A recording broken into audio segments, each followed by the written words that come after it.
ನಮಸ್ಕಾರ ಸ್ನೇಹಿತರೆ. ಕುಡುಕ ಸ್ನೇಹಿತನಲ್ಲ, ಜೂಜುಕೋರ ಸತ್ಯವಂತನಲ್ಲ.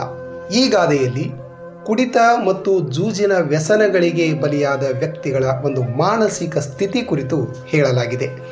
ಅವ ಎಷ್ಟೇ ಸ್ನೇಹಿತನಾಗಿದ್ದರೂ ಅವನು ಕುಡಿದ ಮತ್ತಿನಲ್ಲಿ ತನ್ನ ಸ್ನೇಹಿತನಿಗೆ ಅನ್ಯಾಯ ಮಾಡುವುದಕ್ಕೆ ಹೇಸುವುದಿಲ್ಲ. ಆದ್ದರಿಂದ ಕುಡುಕ ಸ್ನೇಹಿತನೊಂದಿಗೆ ಎಚ್ಚರಿಕೆಯಿಂದಿರಬೇಕು, ಅಂಥವರ ಸ್ನೇಹ ಮಾಡಬಾರದು ಎಂಬುದು ಈ ಒಂದು ಗಾದೆಯ ಹೇಳಿಕೆ. ಹಾಗೆಯೇ ಜೂಜುಕೋರ ಸತ್ಯವಂತನಲ್ಲ ಎಂಬಲ್ಲಿ ಜೂಜುಕೋರರು ಸಾಮಾನ್ಯವಾಗಿ ಸತ್ಯವಂತರಾಗಿರುವುದಿಲ್ಲ ಎಂದು ಹೇಳಲಾಗಿದೆ.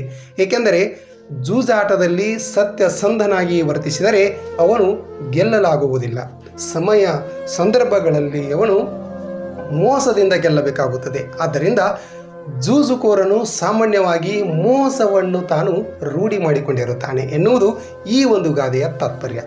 ಸತ್ಯಸಂಧನಾದ ಧರ್ಮರಾಯ ಶಕುನಿಯ ಕುತಂತ್ರದ ಜೂಜಾಟದಲ್ಲಿ ಸೋತು ಹೋಗುತ್ತಾನೆ. ಅಂದರೆ ಸತ್ಯವಂತರಿಗೆ ಜೂಜಾಟ ಕಷ್ಟವನ್ನು ತರುತ್ತದೆ ಎಂಬುದು ಈ ಒಂದು ಗಾದೆಯ ಸಾರಾಂಶ.